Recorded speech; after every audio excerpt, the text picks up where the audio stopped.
Programa de clasificación A, apto para todo público. Contenido F, formativos, educativos y culturales. El siguiente programa es de exclusiva responsabilidad de sus productores.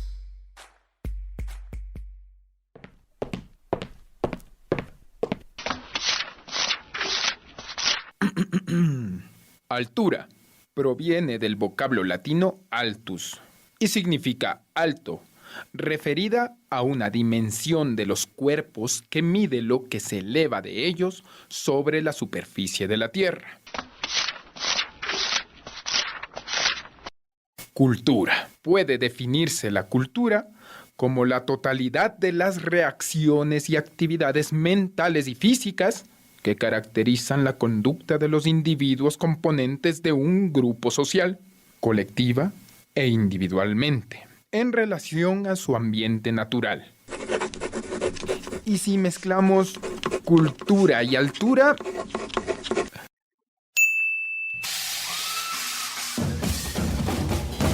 tienes cultura con altura. Si no tienes un lugar donde valoren tu talento, este es tu espacio, creando cultura con altura. ¡Bienvenidos!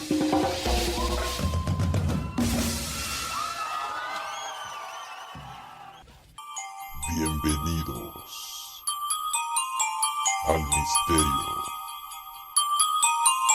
Esto es cultura ancestral.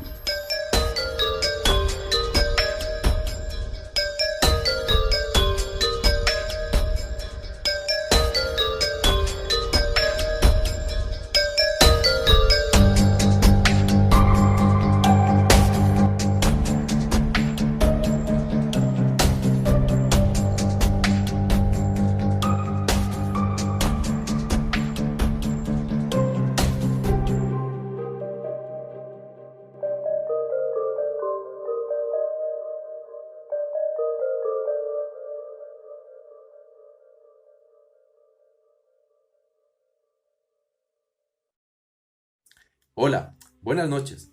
Agradecemos el espacio brindado en Creando Cultura con Altura. También a Jennifer, muchas gracias por tomarnos en cuenta para difundir la sabiduría ancestral y los enigmas que rondan la historia universal. Los invitamos a descubrir los misterios y las claves del pasado. Bienvenidos, soy Juan Narváez, tecnólogo en Ciencias y Saberes Ancestrales, y esto es Cultura Ancestral.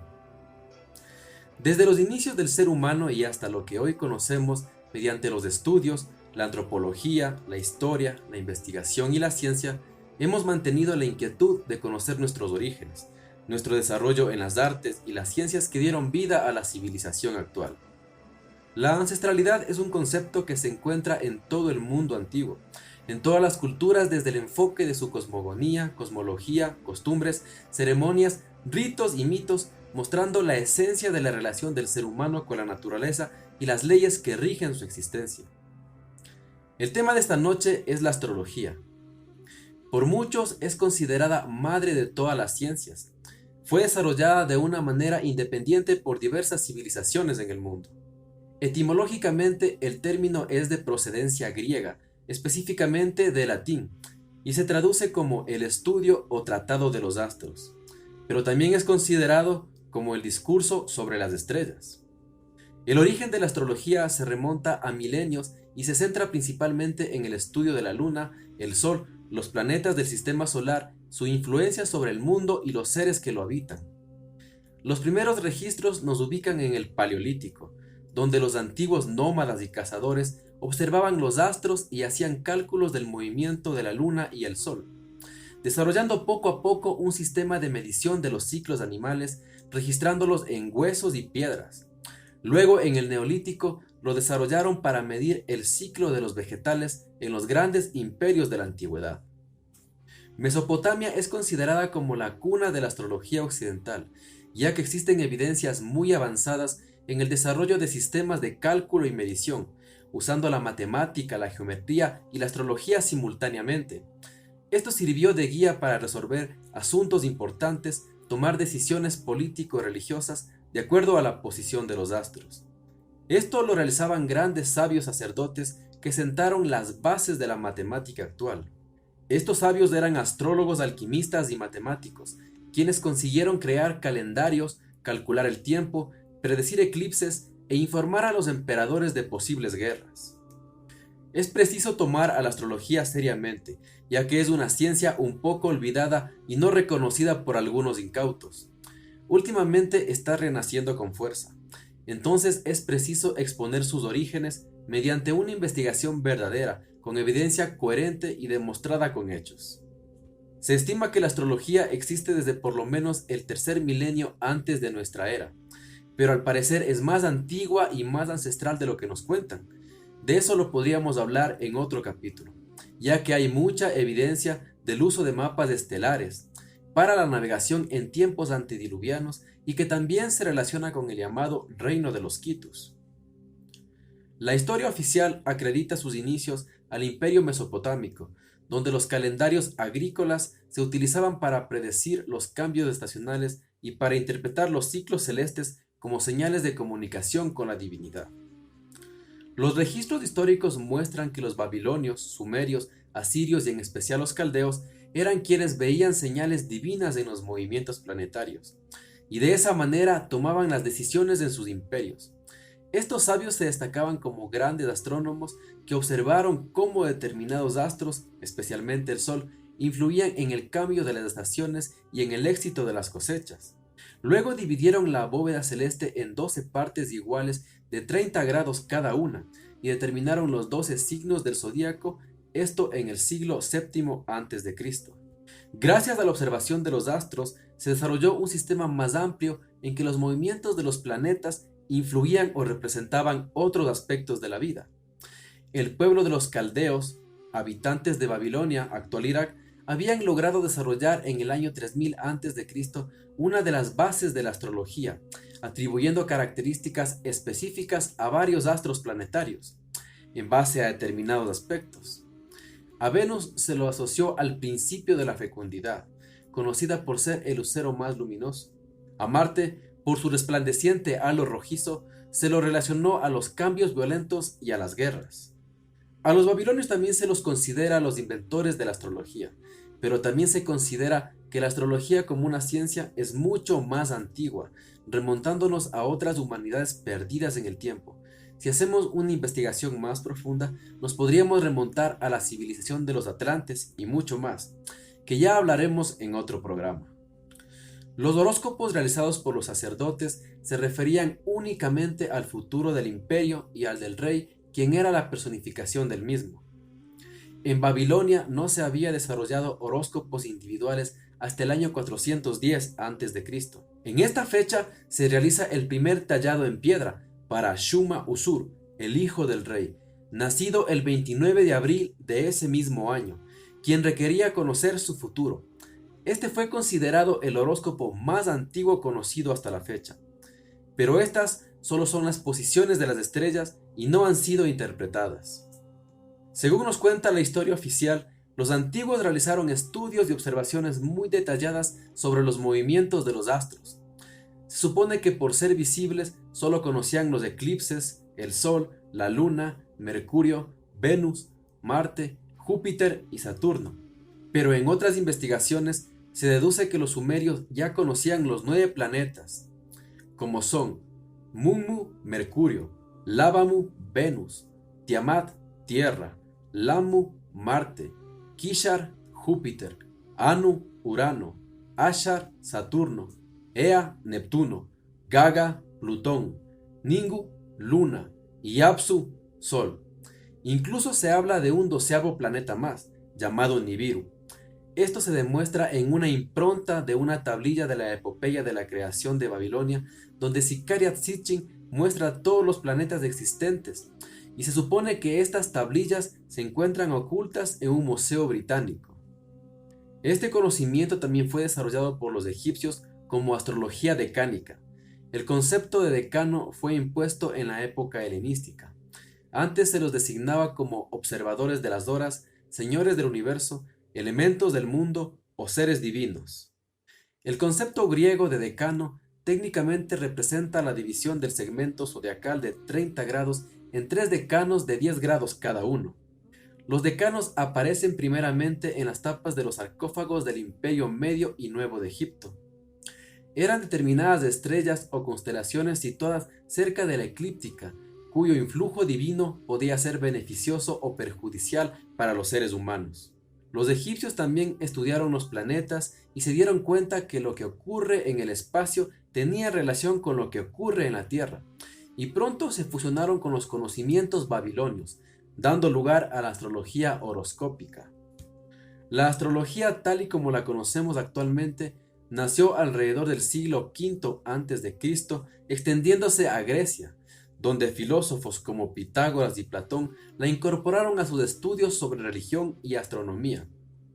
Griegos y babilonios desarrollaron el arte de interpretar los astros para luego comenzar a leer públicamente el destino de las personas. Los griegos continuaron desarrollando y perfeccionando la astrología, ya que creían que la vida estaba predeterminada por los astros. Los consideraban como dioses. Esto era una forma de referirse a los planetas o a las fuerzas cósmicas. En la época helénica, los astrólogos griegos optimizaron el sistema astronómico asignándole deidades míticas a cada uno de los 12 signos del zodíaco. Como ya conocemos, Ares, Aries, Hera, Tauro, Hermes, Géminis, Artemisa, Cáncer, Helios, Leo, Atenea, Virgo, Afrodita, Libra, Hades, Escorpio, Zeus, Sagitario, Cronos, Capricornio, Urano, Acuario y Poseidón, Piscis. Los nombres de los signos del horóscopo proceden de las constelaciones de términos latinos. Se supone que son tomados de unos versos de Ausonio en el siglo IV. De los nombres antiguos, 3 fueron sustituidos, como Arcitens, que pasó a ser Sagitario, Caper en Capricornio y Ánfora en Acuario. Los demás signos siguen escritos de igual forma. Del mismo modo, también asignaron dioses olímpicos a los planetas, como Apolo, Sol, Artemisa, Luna, Hermes, Mercurio, Afrodita, Venus, Ares, Marte, Zeus, Júpiter, Cronos, Saturno, o Uranus, Urano, Poseidón, Neptuno y Hades, Plutón. Con el tiempo utilizaron este sistema para predecir tanto acontecimientos individuales como colectivos. Los griegos le llamaron horóscopos a la relación entre los astros y el destino. Esta palabra se traduce como mirar detenidamente el espacio de tiempo. En la antigua India, en la civilización maya y la China, hace 2000 años antes de Cristo, ya observaban el comportamiento de los astros. Ahí se desarrollaron otras variedades que Martín nos explicará más adelante. En la Edad Media, la astrología fue extensamente practicada en Europa, a pesar de que autoridades cristianas en el 600 después de Cristo la condenaron. Hasta el siglo XVI, muchos sabios consideraron la astrología y la astronomía como ciencias complementarias. En Italia y Alemania se estudiaba la astrología junto con la astronomía en las cátedras universitarias. Descubrimientos realizados por astrónomos como Nicolás Copérnico y Galileo Galilei influyeron en el pensamiento científico, evidenciándose un cambio fundamental y decisivo en la época. Las relaciones con la astrología de muchos filósofos, astrónomos y matemáticos siguieron existiendo. Kepler sostuvo que los astros emitían una radiación particular extrafísica que influye directamente en los seres humanos. A fines del siglo XVII, tras 300 años de polémica, prevalecía el rigor científico y racional en todo el ámbito de la cultura occidental. Manciliaron el saber antiguo de la astrología, denominándola como acientífica. En 1665, Colbert, fundador de la Academia de Ciencias de Francia, prohibió su enseñanza y práctica a todos los astrónomos de la época, y poco a poco se fue degradando a mera superstición. Los grandes pensadores de todos los tiempos hicieron conciencia de la importancia de integrar este lenguaje simbólico, y por ello Pitágoras, Platón, Dante, Kepler, Sócrates, Aristóteles, Newton y muchos más estudiaron astrología. La astrología no se trata de una religión, no responde a la fe y no busca adeptos. Es algo simple y complejo a la vez. Los astros están aquí para que los observemos, los estudiemos y nos comprendamos como partes de un todo. Ahora damos paso a Martín, que nos hablará de la astrología oriental. Muchas gracias. Soy Juan Narváez y esto es Cultura Ancestral. Llegó el momento del espacio acorde. Recarga baterías mientras regresamos en Creando Cultura con Altura Radio.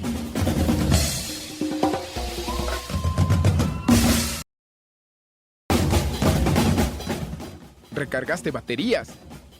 Es momento de continuar en Creando Cultura con Altura Radio.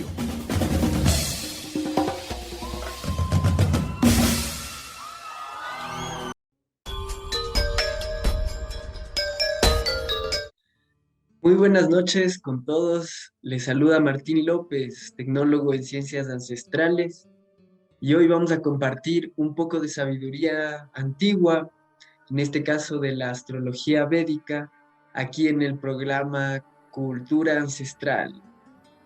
Primero que nada, agradecer a Jennifer y al espacio Creando Cultura con Altura por este tiempo que nos ha brindado para poder compartir este conocimiento tan bonito que hoy tocamos, que es la astrología, en este caso la astrología védica. Y entonces yo les voy a comentar un poco de lo que son los Vedas. Son una obra literaria que es la más antigua de la que se tiene un registro histórico, ya que data de hace 8.000 y entre 3.500 años de antigüedad. Por lo que es la obra escrita, cabe destacar que en sánscrito, escrita por el hombre más antigua de la que se sabe. Es un conocimiento muy antiguo, de hace miles de años, y cuenta la sabiduría que fue transmitida de los dioses hacia ciertos humanos que heredaron el don de la escritura y pudieron escribir estas palabras de los dioses y conservarlas hasta nuestros días, que se han traducido a varios idiomas ya. Entonces yo les voy a compartir unas imágenes explicando sobre lo que son los Vedas. Se dividen en 4. Está este primero, Rig Veda, que son los himnos de alabanza. Está el Yajur Veda, que vendrían a ser las fórmulas sacrificiales. El Atharva Veda, que son las fórmulas mágicas, y el Sama Veda, que son todas estas mantras y melodías que se emplean en el hinduismo. Los Vedas constituyen todo una vasta cultura de mitología, filosofía, matemática, astrología, medicina, un montón de cosas que se hablan en estos libros y que son la base de lo que es el hinduismo. Aquí tenemos todos los dioses, por así decirlo, del hinduismo. Entonces los Vedas, en cuanto a lo que es astrología, se basan en un mito muy lindo. La astrología védica se llama Jyotish y se basan en este mito de la red de joyas de Indra. ¿Qué es la red de joyas de Indra? Pues se trata de un mito que se encuentra en los Puranas, que son una obra post-védica, igual escrita en sánscrito originalmente, y narran este mito de Indra y su red, que más o menos describe una red hecha de cuerdas de seda que se expanden en todas las direcciones y que en cada una de las intersecciones que se forman por estos hilos hay una perla que refleja a todas las demás perlas y a todos los demás hilos o cuerdas en su superficie, ya que brilla a manera de espejo. De esta manera cada perla contiene a la totalidad dentro de sí. Más o menos como esto, ¿no? Es una telaraña llena de gotas de rocío, que las gotas funcionan como espejo y reflejan a todas las demás gotas, por lo cual contienen a la totalidad y están unidos por pequeños hilos invisibles que nos tejen a todos, si es que todos somos perlas dentro de esta red de joyas de Indra. así como cada planta, cada piedra, cada planeta, cada estrella, cada constelación es una perla en esta enorme red. Y si todos estamos unidos a todo y si todos contenemos a la totalidad dentro de nosotros, somos un reflejo de lo de afuera y lo contenemos adentro, entonces no hay razón para que el movimiento de los astros no influya en nuestras decisiones, en nuestros pensamientos, en nuestros sentimientos y en nuestro actuar diario. Todo está tejido, todo se relaciona con todo como una cadena de dominó. Está muy unida por hilos.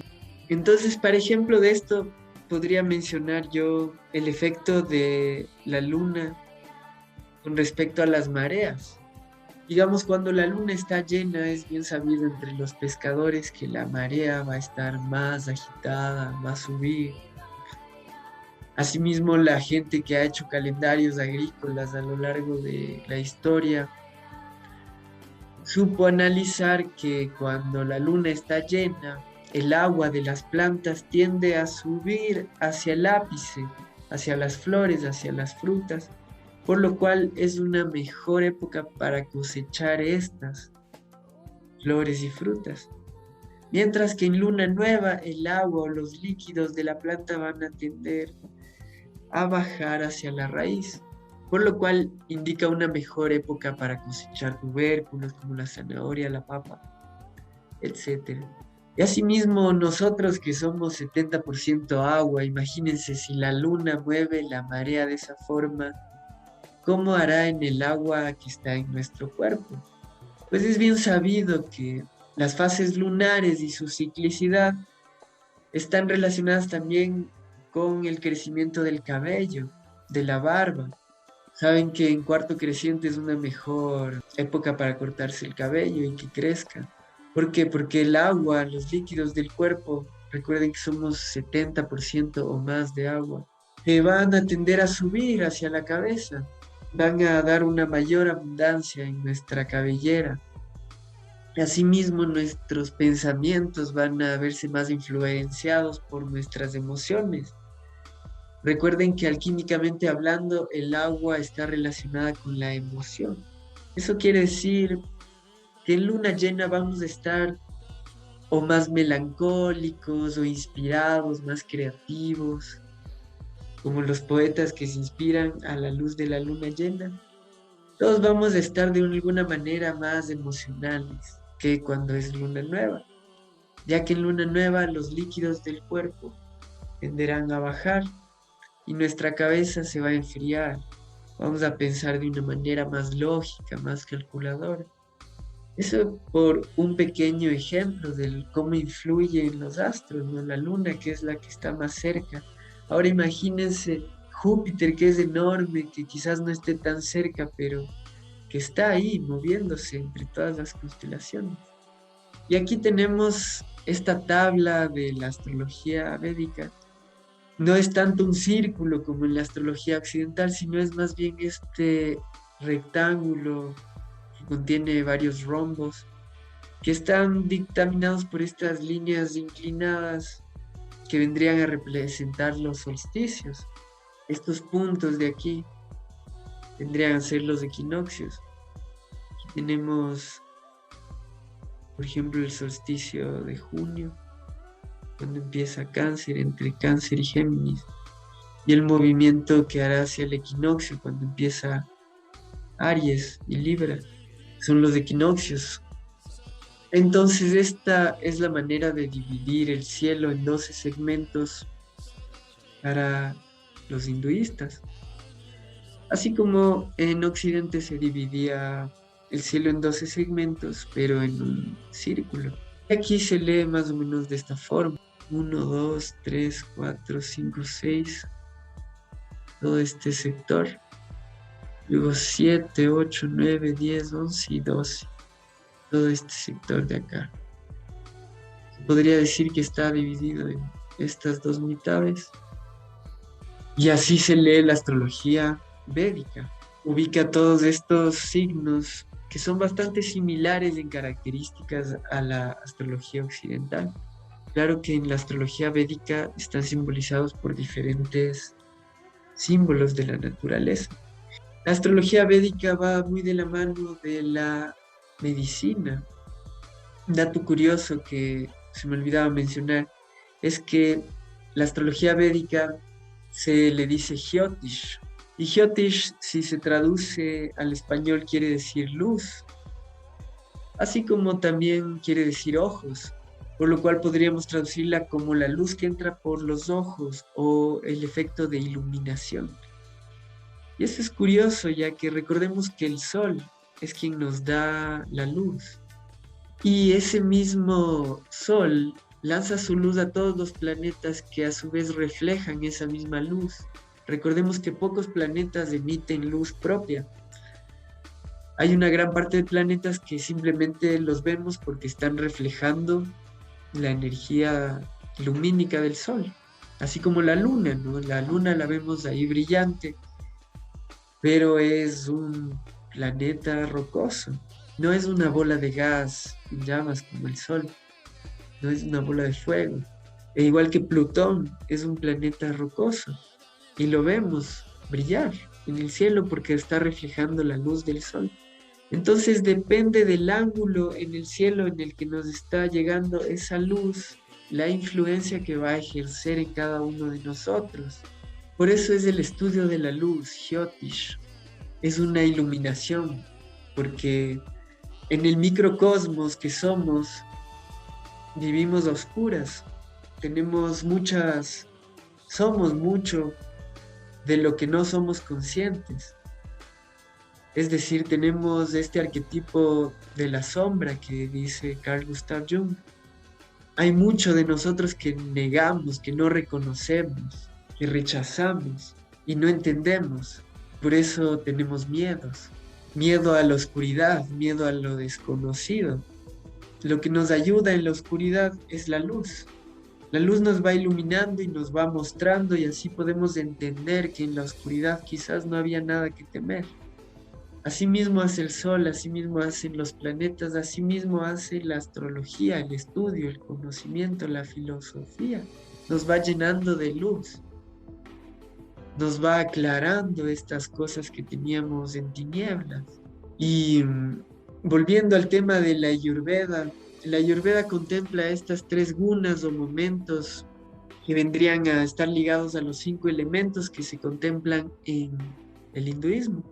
Muy similar a la astrología occidental en este sentido, que tiene las modalidades de cardinal, fija y mutable. Acá tenemos a sattva, tamas y rayas.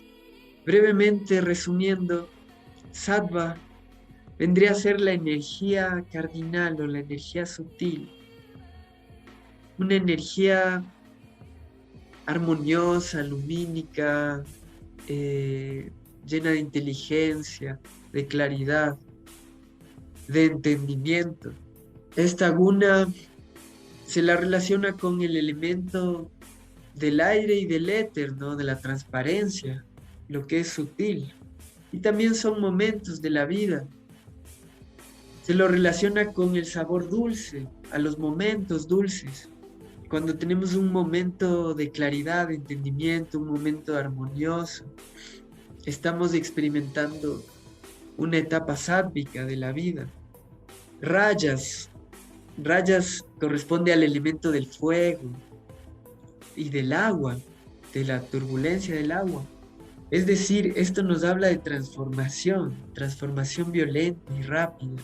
Ya vemos lo que sucede si es que echamos leña al fuego. Rápidamente esa leña se convierte en humo, se convierte en carbón, se convierte en ceniza, por la simple acción del fueguito.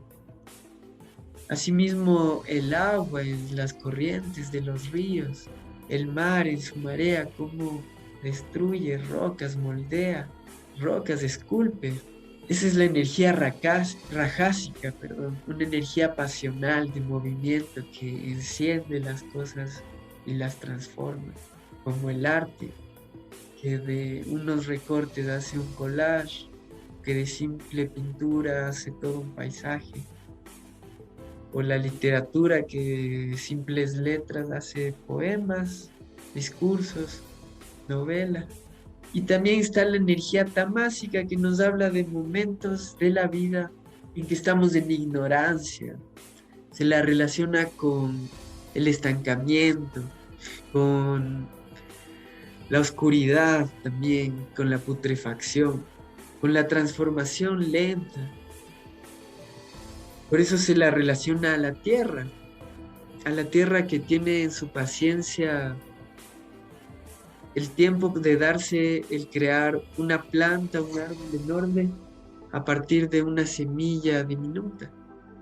Es una energía que se le relaciona también con el sabor amargo, con momentos amargos, desarmoniosos o quizás demasiado cómodos, pero estancados. Y bueno, dentro de estas 3 gunas o 3 modalidades se desarrollan todas las demás gamas de sentimientos y sabores que experimenta el ser humano en su karma, ¿no? En su camino, lleno de causas y efectos. Así giran, ¿no? Como las modalidades. Tenemos aquí, la podemos relacionar a la cardinal, la fija y la mutable. Inicio, desarrollo y cambio. Todo proceso cuenta con un inicio, un desarrollo y un cambio que genera otro inicio y pasa por diferentes etapas o grados y se mezclan estos colores, ¿no? Pongamos que son los colores primarios, de los cuales sale toda la demás gama de colores. Tenemos en toda una paleta, que es la vida, ¿no? Eso vendría a ser en resumen el estudio de la astrología védica. Lástima que no tuvimos más tiempo para explicar más a profundidad la clasificación del karma y demás conceptos que son muy interesantes, como los signos del zodiaco, los planetas y sus correspondencias. Por ejemplo, a Rajas, a esta energía pasional, se la relaciona con planetas como Marte y Venus, que están ligados a la acción y al sentimiento. Marte, la acción; Venus, el sentimiento. Asimismo, Sattva se lo puede relacionar al Sol, que es una energía lumínica, transparente, que es sutil y nos da armonía, nos da vida. Y bueno, a Tamas la podemos relacionar con planetas como Plutón, como Neptuno, que tienen que ver con el agua y la tierra, tienen que ver con la muerte, con los cambios duros, y también un poco con la ignorancia, con el velo, ¿no? Neptuno. Y eso y más cosas interesantes podemos seguir hablando en siguientes programas. Espero seguir compartiendo temas de su interés y que les sirvan para su aprendizaje y autodescubrimiento. Esto es Cultura Ancestral. Nos veremos en una próxima entrega. Muchas gracias.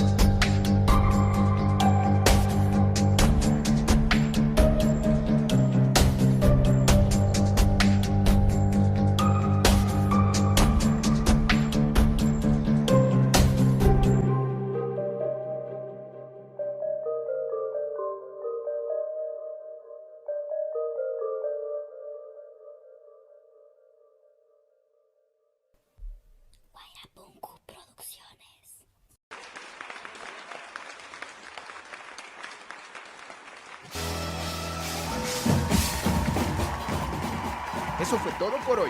No te olvides, abre bien los ojos y disfruta la belleza de las artes. Te esperamos en el próximo programa de Creando Cultura con Altura. Involúcrate, deja tu huella.